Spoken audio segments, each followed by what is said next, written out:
नमस्कार प्यारे बच्चों। आज के इस वीडियो में हम लोग साइंस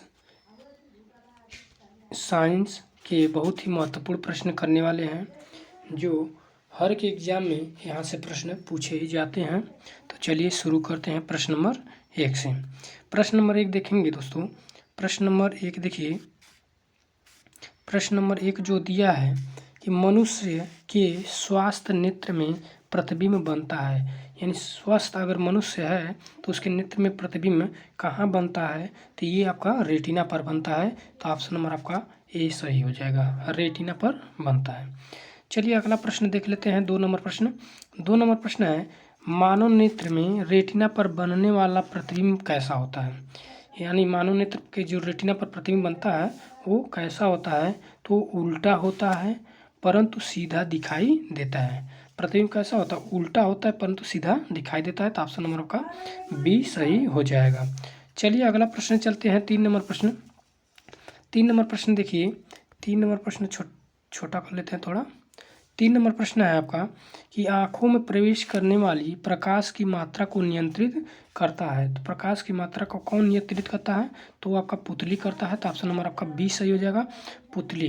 यानी ज़्यादा प्रकाश में आप जाएंगे तो आपकी पुतली जो होती है वो क्या हो जाती है, कम हो जाती है, और जब कम प्रकाश में जाएंगे आपकी पुतली क्या हो जाती है, चौड़ी हो जाती है, जिससे प्रकाश ज़्यादा चला जा पाए। ठीक है। चलिए नेक्स्ट प्रश्न चलते हैं। अगला प्रश्न है 4 नंबर प्रश्न। 4 नंबर प्रश्न है नेत्र लेंस होता है, तो नेत्र का लेंस कैसा होता है, तो अभिसारी होता है।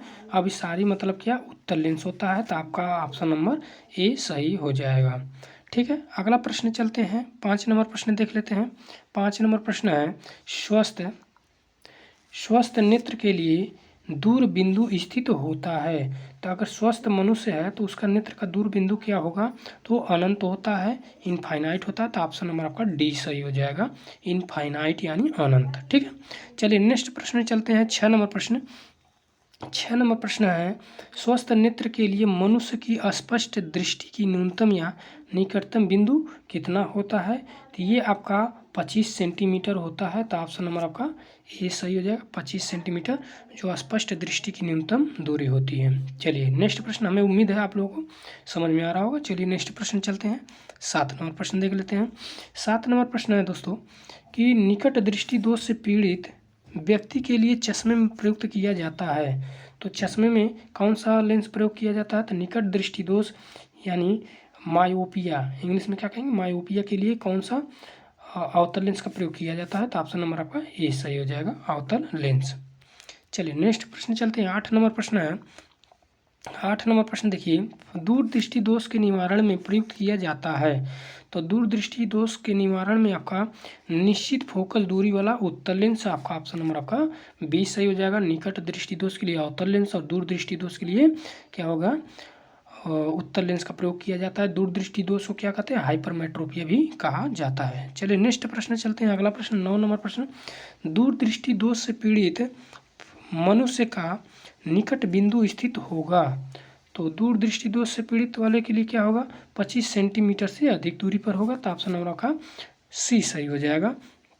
चलिए 10 नंबर प्रश्न चलते हैं। 10 नंबर प्रश्न देखिए। 10 नंबर प्रश्न है निकट दृष्टि दोष से पीड़ित व्यक्ति का दूर बिंदु स्थित होता है। तो दूर बिंदु कहाँ होता है, अनंत होता है। तो ऑप्शन नंबर आपका सी सही हो जाएगा, ऑप्शन नंबर सी। ठीक है। चलिए अगला प्रश्न चलते हैं। 11 नंबर प्रश्न। 11 नंबर प्रश्न देखिए। 11 नंबर प्रश्न है दूरदृष्टि के कारण प्रतिबिंब बनता है। तो दूरदृष्टि के कारण जो है प्रतिबिंब कहाँ बनता है, तो ये रेटिना के पीछे बनता है। तो ऑप्शन नंबर आपका सी सही हो जाएगा। अगला प्रश्न चलते हैं। 12 नंबर प्रश्न देखिए। 12 नंबर प्रश्न है आपका कि एक व्यक्ति अपने चश्मे में 20 सेंटीमीटर फोकस दूरी का उत्तल लेंस प्रयोग करता है, तो इस लेंस की क्षमता क्या होगी। तो आप देख पा रहे हैं फोकस दूरी दिया है। तो आप पी आपका क्या निकालना है, लेंस की क्षमता। लेंस की क्षमता पी बराबर होता है 1/f। एफ का मान मीटर में होना चाहिए दोस्तों। तो यहाँ आप क्या करेंगे, आपका जो कौन सा लेंस है, तो लेंस आप देख पा रहे हैं कौन सा लेंस है फोकस दूरी वाला। देखिए एक व्यक्ति अपने चश्मे में 20 सेंटीमीटर फोकस दूरी, उत्तल लेंस। अब उत्तल लेंस के लिए जो आपका फोकस दूरी जो होगा वो किस साइड में होगा, आपका जो है प्लस साइड में होगा। प्लस में होगा तो आप क्या करेंगे, यहाँ पे 1/f का मतलब 20/100, तो 20×25 यानी +5 डायोप्टर। ऑप्शन नंबर आपका डी सही हो जाएगा। ऑप्शन नंबर आपका डी सही हो जाएगा। 12 का बी सही हो जाएगा। 12 का बी, देखिए +5 डायोप्टर, 12 का बी सही हो जाएगा। चलिए अगला प्रश्न चलते हैं। 13 नंबर प्रश्न देखिए। 13 नंबर प्रश्न है आपका कि कोई व्यक्ति 1.25 मीटर से अधिक दूरी पर रखी वस्तुओं को साफ नहीं देख पाता, उसे कौन सा दोष है, तो उसे आपका निकट दृष्टि दोष है। तो ऑप्शन नंबर आपका ए सही हो जाएगा। चलिए 14 नंबर प्रश्न देख लेते हैं। 14 नंबर प्रश्न निकट दृष्टि दोष का कारण है, तो कारण क्या है, नेत्र गोलक का बढ़ना। ऑप्शन नंबर ए सही हो जाएगा। अगला प्रश्न देखिए। अगला प्रश्न है 15 नंबर। नेत्र की निकट एवं दूर की वस्तुओं को फोकस करने की क्षमता कहलाती है, तो क्या कहलाती है, ये समंजन क्षमता कहलाती है। तो ऑप्शन नंबर आपका बी सही हो जाएगा। अगला प्रश्न है 16 नंबर प्रश्न देखिए। ज्यादा दूरदर्शिता से पीड़ित एक बूढ़े व्यक्ति को निम्न लेंसों की चश्मे का प्रयोग करने चाहिए, तो ये जो है द्विफोकसी लेंस का प्रयोग करना चाहिए। तो ऑप्शन नंबर आपका सही हो जाएगा, द्विफोकसी लेंस। अगला प्रश्न है 17 नंबर प्रश्न देखिए। एक व्यक्ति 100 सेंटीमीटर से कम दूरी पर रखी वस्तुओं को साफ नहीं देख सकता है, वह किस नेत्र दोष से पीड़ित है, तो यह जो है दूरदृष्टि दोष से पीड़ित है। तो ऑप्शन नंबर आपका ए सही हो जाएगा। 18 नंबर प्रश्न देखिए। 18 नंबर प्रश्न है जब एक श्वेत प्रकाश की किरण कांच से बने किसी प्रिज्म से गुजरती है तो किस रंग की किरण के लिए सबसे अधिक विचलन होती है, तो आपका बैगनी। देखिए ऑप्शन नंबर कौन सा है, ऑप्शन नंबर आपका बी सही हो जाएगा। 18 का बी, बैगनी रंग जो है सबसे ज़्यादा विचलित होती है, जबकि लाल रंग सबसे कम विचलित होती है। अगला चलते हैं 19 नंबर प्रश्न है कि जब श्वेत प्रकाश कांच के प्रिज्म से गुजरता है तो न्यूनतम विचलन होता है। न्यूनतम अभी हमने आपको बताया लाल रंग जो है न्यूनतम विचलन होती है। तो ऑप्शन नंबर आपका बी सही हो जाएगा। नेक्स्ट प्रश्न चलते हैं। अगला प्रश्न जो है 20 नंबर प्रश्न देखिए। 20 नंबर प्रश्न है श्वेत प्रकाश के 7 रंगों में से किसकी आवृत्ति अधिकतम होती है, तो आवृत्ति सबसे अधिकतम किसकी होती है, बैगनी की होती है, और सबसे कम पूछा जाएगा तो लाल की होती है। 21 नंबर प्रश्न चलते हैं। 21 नंबर प्रश्न है श्वेत प्रकाश के वर्णक्रम में प्राप्त विभिन्न रंगों का क्रम अंग्रेजी में रंगों के नाम के प्रथम अक्षर से बने निम्न शब्द संकेत द्वारा व्यक्त कीजिए, तो ये हो जाएगा बिब ज्योर। ऑप्शन नंबर आपका ए सही हो जाएगा, बिब ज्योर होता है। ठीक है, अगला चलते हैं। अगला देखते हैं 22 नंबर प्रश्न है श्वेत प्रकाश जब प्रिज्म से गुजरता है तो प्रिज्म के आधार की ओर प्राप्त प्रथम रंग होता है, तो आधार की ओर कौन सा रंग होता है, ये बैगनी रंग होती है जो झुक जाती है। ऑप्शन नंबर आपका सी सही हो जाएगा। अगला प्रश्न चलिए 23 नंबर प्रश्न देख लेते हैं। 23 नंबर प्रश्न है श्वेत प्रकाश के 7 रंगों में से किस रंग की तरंगदैर्घ्य सबसे अधिक होती है, तो ये लाल रंग की तरंगदैर्घ्य सबसे अधिक होती है। तो ऑप्शन नंबर आपका ए सही हो जाएगा।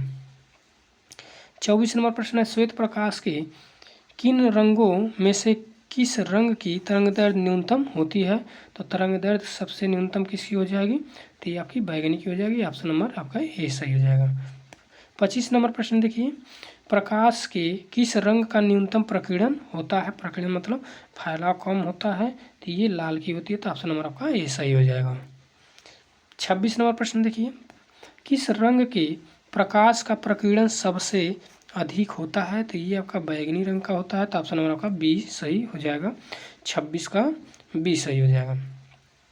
27 नंबर प्रश्न देखिएगा श्वेत प्रकाश के अपने अवयवी रंगों में विभाजित होने की प्रक्रिया कहलाती है, तो ये क्या कहलाती है, 27 का आपका प्रकाश का विक्षेपण या परिक्षेपण। ऑप्शन नंबर का सी सही हो जाएगा। नेक्स्ट प्रश्न है 28 नंबर आकाश का रंग नीला क्यों दिखाई देता है, प्रकाश का प्रकीर्णन के कारण दिखाई देता है। देखिए कहाँ पे है प्रकाश का प्रकीर्णन, ऑप्शन नंबर आपका सी सही हो जाएगा, प्रकाश की प्रकीर्णन। ठीक है ना, ऑप्शन नंबर 28 का सी सही हो जाएगा। 29 नंबर देखिए चंद्रमा के तल से देखने पर आकाश कैसा दिखाई देता है, तो चंद्रमा के तल से आकाश जो है काला दिखाई देता है, तो ऑप्शन नंबर आपका बी सही हो जाएगा। 30 नंबर देखिए, 30 नंबर प्रश्न है, निम्न में से किसके कारण तारे क्यों टिमटिमाते हैं, यानी तारों का टिमटिमाना जो है क्या कारण है, तो ये वायुमंडलीय अपवर्तन के कारण, तो अपवर्तन के कारण ये तारे टिमटिमाते हुए दिखाई देते हैं। 31 नंबर प्रश्न देखिए, सूर्योदय के समय सूर्य के लाल प्रतीत होने का कारण है रक्ताभ, यानी पहले ही लाल होने का पहले दिखाई देना, लाल होने का कारण क्या है, लाल क्यों दिखाई देता है, तो ये आपका प्रकीर्णन के कारण दिखाई देता है, तो ऑप्शन नंबर आपका बी सही हो जाएगा। प्रकीर्णन के कारण सूर्य जो है लाल दिखाई देता है। ठीक है दोस्तों।